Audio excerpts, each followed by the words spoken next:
Quel est le taux d'occupation maximum qui peut être en place dans un établissement sans abîmer la qualité de service? C'est la question auquel je réponds aujourd'hui. Bienvenue sur la chaîne J'affiche complet, la chaîne qui vous aide à apprendre des méthodes de revenu management pour maximiser votre chiffre d'affaires. Si vous n'êtes pas encore abonné, je vous invite fortement à le faire pour ne rien rater de ces méthodes. La question auquel je réponds aujourd'hui m'a été posée sur le logiciel de chat qui est disponible sur mon site j'affichecomplet.com. Si vous ne l'avez pas encore vu, n'hésitez pas à y aller. C'est moi qui réponds aux questions, donc vous pouvez m'avoir en direct une grosse partie de la journée. Je réponds à vos questions sur le revenu management ou sur le site, si vous cherchez certains articles ou certaines informations. La question qui m'a été posée en l'occurrence est la suivante. Bonjour Élise, je cherche le taux d'occupation maximal qu'un établissement peut se permettre de façon permanente afin de s'assurer d'offrir le meilleur service possible. Est-ce que vous avez cette information? Alors la question est intéressante, elle soulève un point qui fait réellement partie du quotidien de certains établissements, puisque dans certains établissements, pour différentes bonnes ou mauvaises raisons, après à chacun de juger, mais pour différentes raisons, il n'est pas toujours possible de maintenir la qualité de service selon le niveau d'occupation de l'établissement.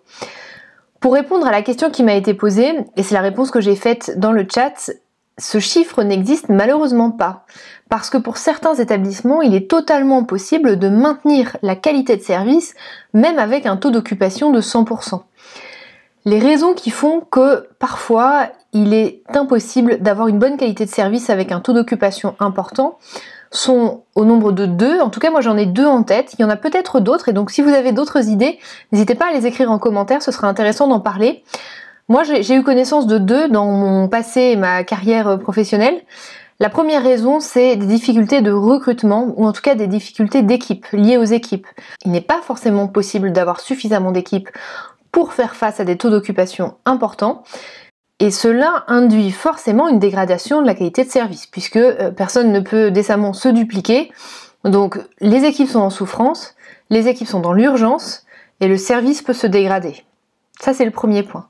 Le deuxième point, il peut être structurel en fait, il peut être totalement lié à la configuration de l'établissement.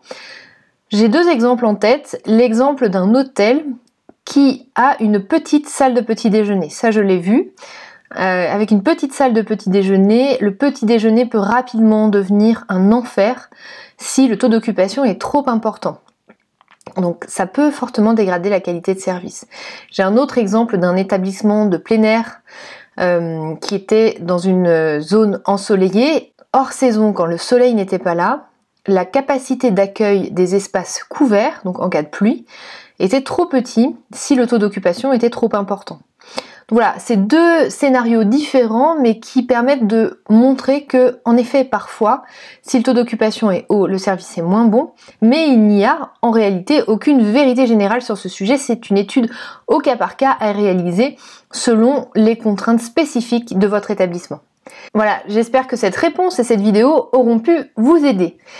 Si vous n'avez pas encore lu mon livre blanc, je vous incite à le télécharger. Il est disponible dans les liens qui sont en commentaire de cette vidéo et vous permettra d'apprendre les premières étapes à lancer lorsque vous souhaitez mettre en place une stratégie de revenu management. Et en attendant, moi je vous dis à demain pour continuer à maximiser votre chiffre d'affaires.